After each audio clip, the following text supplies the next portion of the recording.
Welcome back to Chapter 9. This is Part 2, and we're going to jump in and talk about the relationship between arrays and pointers. We don't need to spend too much time on this section, mainly because we've been talking about this since we introduced arrays. So this is just going to be a recap for the most part. So we're going to go ahead and jump in. There's just a couple of little things that will be interesting to you. So as we've been talking about arrays, the actual array name is nothing more fancy than it's the address of where the array starts in memory. In fact, if we use cout like this, we'll actually get the display of the address. It's kind of neat to try it out and see what it looks like, but that's all this is. Vals is nothing more than an address that says, hey, this is the start of the address, and each section of the array is going to be exactly an int wide. And that's why when we say cout vals bracket 0, what's happening is we're saying go to the address of the array where it starts and go forward 0 int spaces and tell me what's there. And that's why we get 4. Just as if here, the 1, let's go back to this, the 1 says, so let's change this to 1. 1 says, okay, go to the address of the start of the array and go forward 1 int wide. So it's going to jump 1 int of memory and then give us that number. So that's why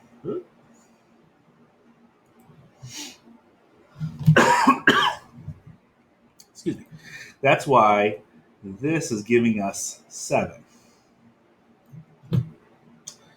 Now,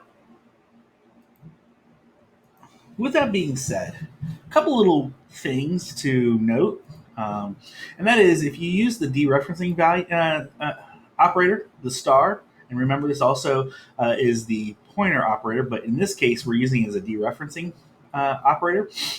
It's going to display us the first value in the array. And in this case, that's why we're seeing the 4. So this is the same as doing vals square 0. It's the same thing. But in this case, they're just using the dereferencing operator. Pointers can be used as an array name. We've been doing that.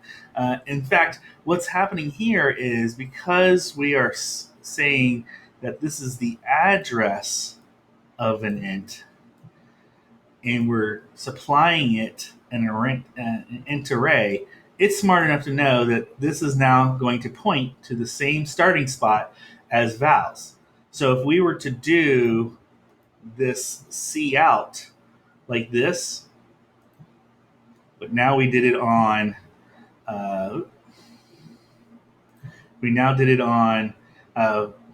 val pointer, it would be the same. We'd get the same address.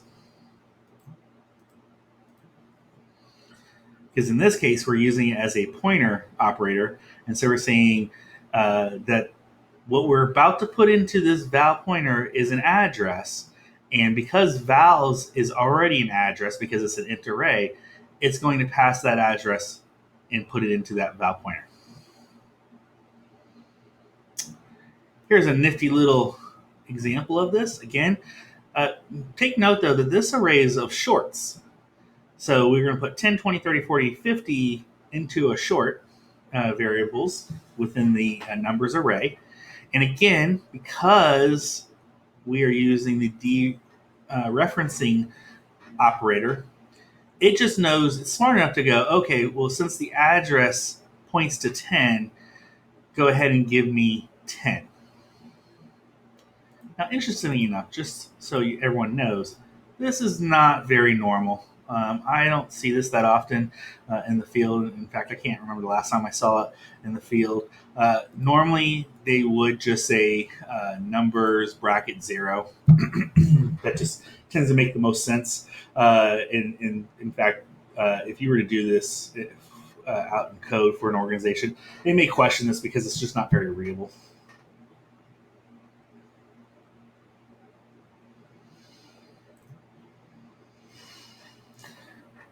Now, this is where you might start seeing that previous expression a little more often. So how I was telling you about the star numbers, we don't see it that often. This is where you might start seeing it because there's some reasons to do it this way. I know of other ways of doing it, again with square brackets and stuff like that. But sometimes you'll see it this way, and this is so we've got our array vals, which is now just an address, as we know, and we're setting up an int star pointer. So now we have a variable that is a pointer to an int. And because this was an array of size 3, this is now, because we're assigning the address of this to this as well. First off, now both of these have the same address. This also means that val pointer is the same as vals.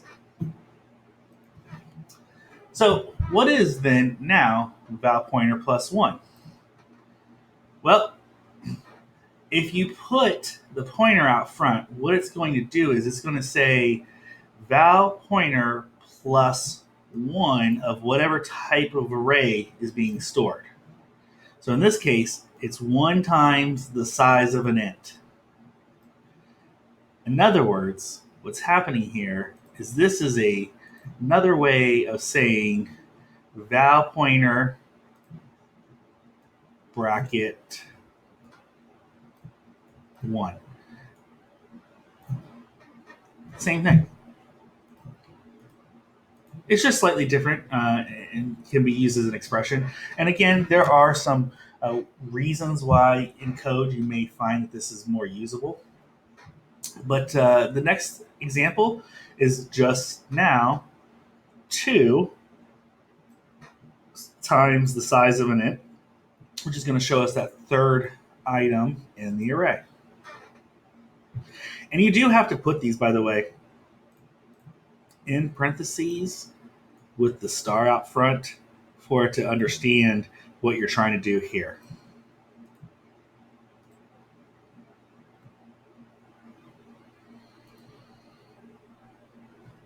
How about I actually grab a pointer? There we go.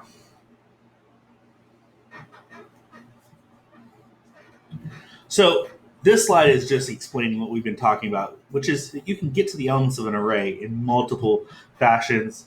Make sure you take a look at this slide just so you can kind of see the different ways of doing it. Remember that previously we assigned val pointer to point to the same thing as vals, so that's why it's so this is a pointer to an array in the bracket, and that explains why we get our values that we get. And again, conversion, vals I is the equivalent to the address of vals plus I. So this is a feature that you would want to use if you were using, let's say, a for loop or something along those lines, where I is a variable to know how far to advance into the array to get whatever value you want. Please remember that no bounds checking is performed. So this is again where you can start getting in trouble if you are if this array is size 3 and you try to put a 3 in here. This would be go past the bounds, and you wouldn't get an error. You'd get whatever's in memory, the next piece in memory. So kind of be careful with that. Make sure you're not going over bounds. Out of bounds. Here's a little application. Let's see what we're doing here. So we are setting up an array, and then we're setting up a pointer to a double. We're setting up an array index. We're assigning the address of coins to a double pointer. And here are the values in the coin array. So now we've created a loop. We're starting with 0, and we're going to the size of coins, which number of coins, which is 5, and then C outing. And again, this is where we're using a variable to loop through the items in the array. This for loop does the same as this for loop, just instead of doing it this way, we're doing it with the dereferencing operand.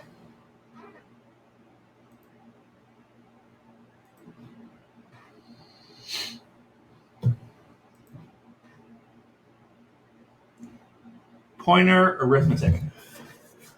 This is definitely quite a valuable thing. So make sure to really understand this section. We're going to talk about this arithmetic, and we're going to talk about the different type of operations right now. So you can do increment and decrement to a pointer. You can also use the plus minus, which was what we just recently spoke about. You can also use the shortcut plus equals and minus equals with pointers. And then finally, you can use minus a pointer from a pointer.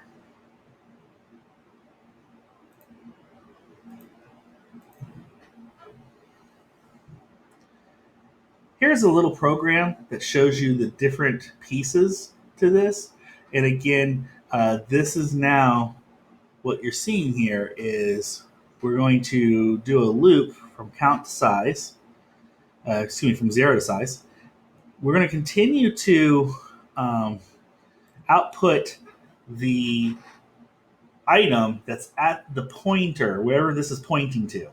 And then what happens is we're actually now, instead of going and each time looking at the start of an array and then advancing, so if we had, let's say, num pointer square bracket 1, we would then go one space over. What we're actually doing in this case is we are actually moving the pointer.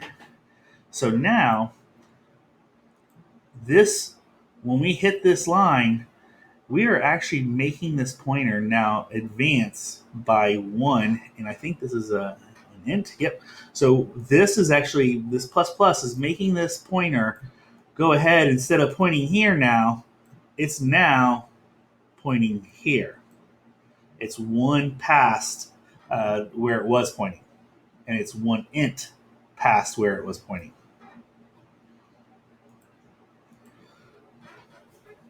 Do this, and then actually see out the address of num pointer as well. And what you'll see is the actual num pointer is physically changing to a new address.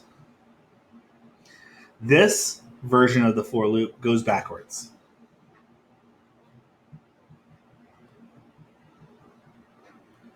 So how do we initialize pointers? Well, with initializing pointers, we've seen a couple of ways of doing it already. We can declare ints. Now, this is not declaring a pointer, but this is declaring a pointer, and it's pointing it to the address of where num is going to be pointing, where num is located, not where it's pointing to, where it's located. So that's why we have to use that this ampersand sign, because remember before, even though we can do this, and we're putting, let's say, 25 into num, because the compiler is handling some stuff behind the scenes, there's still an address that's being associated with num. But to get to that address, instead of getting right to the value, you have to dereference it, get the address of where num is located. You cannot mix types. Now, why is that? Why can't you mix types? Why can't you say double cost and then int of a pointer? Look at the address of this. And the reason being is because when you talk about arithmetic on pointers, Remember, we can increment and decrement this pointer's address, but it wouldn't know whether it should go the width of a double, excuse me. Should I move the width of a double, or should I move the width of an int? Which one should I do? I don't know. That's why you can't mix the data types. And you can test for an invalid address for pointer with this. So again, if you want to see if you have an invalid address, this is a good way to check for that.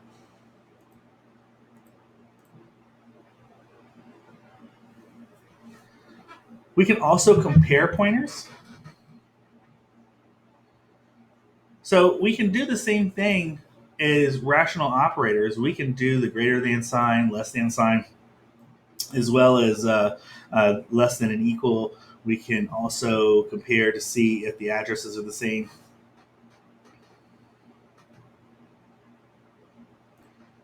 So in this example, this is going to say, hey, is the address of where pointer 1 is pointing to the same address as pointer 2? And so if pointer 1 and pointer 2 aren't pointing to the exact same spot in memory, then it's going to say that's not the case. And which is, so in this it's saying it's not going to compare the contents. Well, that doesn't make sense, because if they're pointing to the same address, then the contents would be the same, right? Because we're pointing to the same location in memory. So that's why this is just checking to see where the pointer's pointed to see if they are pointed in the very exact same spot. Now, if you want to compare the contents, dereference it with the star, right? So now it's going to say, hey, take whatever pointer 1 is pointing to, tell me what that value is. Let's say it's 25, right?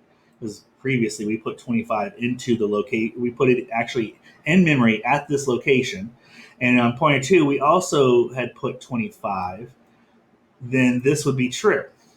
Even though that these pointers might be at different addresses. This might be at 1 to A.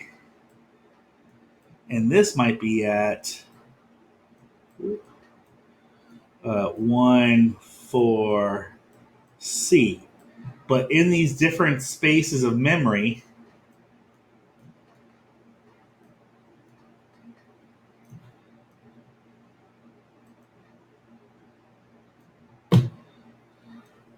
when you look at the contents of those memory blocks, 25 is in both. And then this would be equals. As you can see, today I am very much in a pen mood. So I am drawing all over the place, having fun with it. And that is how you compare pointers. All right. When we come back to this next video, we're going to talk about pointers as function parameters. I know that's going to be super exciting. I know you can't wait to get to that. So I hope to see you very soon.